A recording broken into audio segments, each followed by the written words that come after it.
بسم اللہ الرحمن الرحیم۔ السلام علیکم۔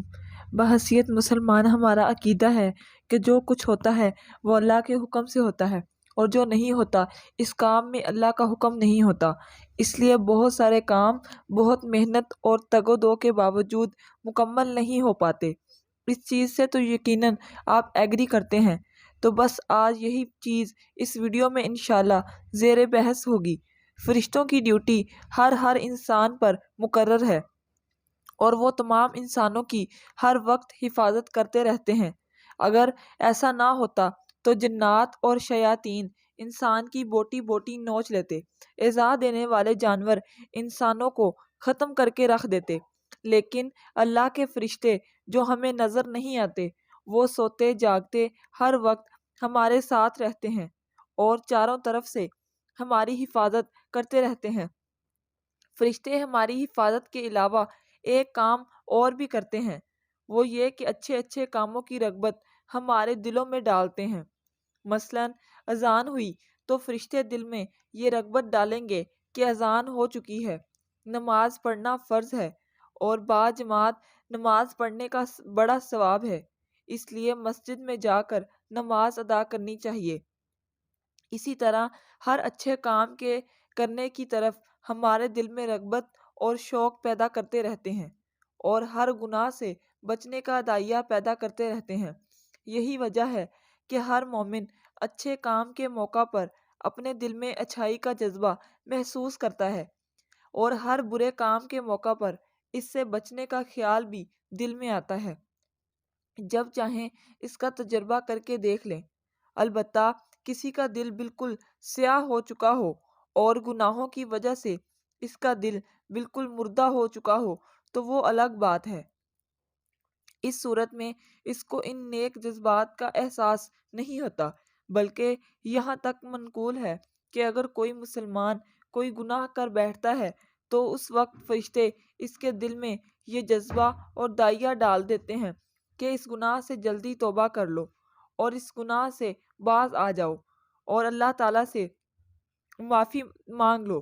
حدیث نبوی کا مفہوم ہے کہ رسول اللہ صلی اللہ علیہ وآلہ وسلم کے ارشاد کی روح سے فجر اور عصر کی نمازیں ایسی ہیں کہ جن میں اللہ تعالیٰ کے فرشتے جمع ہوتے ہیں۔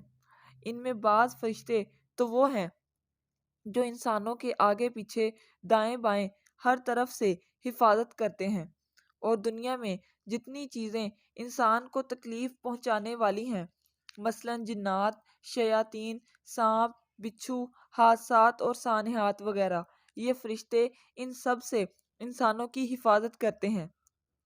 آپ نے دیکھا ہوگا کہ بعض مرتبہ ایک انسان کسی جگہ سے گرتے گرتے بچ جاتا ہے، اور بعض اوقات ایک انسان کسی حادثے کا شکار ہوتے ہوتے بچ جاتا ہے۔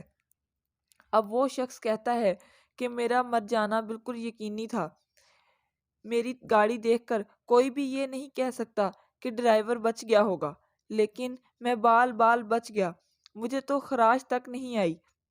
اس قسم کے حادثات میں بعض ہلاک ہو جاتے ہیں اور بعض بچ جاتے ہیں۔ یہی وہ بات ہے کہ جس کی حفاظت کرنا اور بچانا حق تعالیٰ کو منظور ہوتا ہے وہ بچ جاتا ہے، اور جس کی حفاظت مقدر میں نہیں ہوتی وہ ہلاک اور تباہ ہو جاتا ہے۔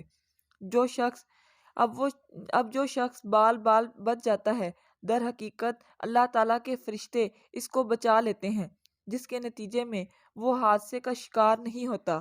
البتہ جب اللہ تعالیٰ کا لکھا ہوا، جس کو تقدیر کہتے ہیں، سامنے آ جاتا ہے، اس وقت وہ فرشتے اپنا حفاظتی پہرا اٹھا لیتے ہیں۔ اس کا نتیجہ یہ ہوتا ہے کہ جو تکلیف دینے والی چیز اللہ کے حکم کے بغیر دوسرے کو تکلیف نہیں پہنچا سکتی، اور نہ کوئی کسی کو اللہ کے حکم کے بغیر رائی برابر نفع پہنچا سکتا ہے، تکلیف پہنچنا بھی اسی کی حکمت اور مصلحت ہے، اور نفع پہنچانے والی ذات بھی وہی ہے۔ انہوں نے اپنی رحمت کاملہ کے صدقے میں اپنے بندوں کی حفاظت کے لیے باقاعدہ فرشتوں کی ایک بڑی جماعت مقرر کر رکھی ہے، جو باقاعدہ اس کی حفاظت کرتے رہتے ہیں۔ فرشتوں کی دوسری جماعت وہ ہے جو انسانوں کے اعمال لکھنے پر مقرر ہیں، جن کو کرامن کاتبین کہتے ہیں اللہ تعالیٰ نے ایک فرشتہ ہمارے دائیں طرف مقرر کیا ہوا ہے اور دوسرا فرشتہ بائیں طرف مقرر کیا ہوا ہے۔ دائیں طرف والا فرشتہ انسان کی نیکیاں لکھنے پر مقرر ہے اور بائیں طرف والا فرشتہ انسان کے گناہ لکھنے پر مقرر ہے، اور ان میں بھی اللہ تعالیٰ نے اپنی رحمت کا عجیب معاملہ فرمایا ہوا ہے کہ دائیں طرف والا فرشتہ امیر ہے اور بائیں طرف والا فرشتہ اس کے ماتحت ہے۔ چنانچہ جب انسان کسی نیک کام کے کرنے کا پختہ ارادہ کر لیتا ہے تو دائیں طرف والا فرشتہ فوراً اس کی ایک نیکی لکھ لیتا ہے۔ چونکہ وہ خود امیر اور حاکم ہے، اس لیے اس کو دوسرے فرشتے سے پوچھنے کی ضرورت نہیں، اور جب انسان ایک نیک عمل کرتا ہے تو یہ فرشتہ اس کے اعمال نامے میں کم از کم 10 نیکیاں لکھ دیتا ہے۔ پھر جب نیک عمل میں جتنا اخلاص بڑھتا جاتا ہے اور جب انسان کوئی گناہ کرنے کا ارادہ کرتا ہے تو اس وقت بائیں طرف والا فرشتہ دائیں طرف والے فرشتے سے پوچھتا ہے کہ اس انسان نے گناہ کرنے کا ارادہ کر لیا ہے، میں اس کا گناہ لکھ لوں؟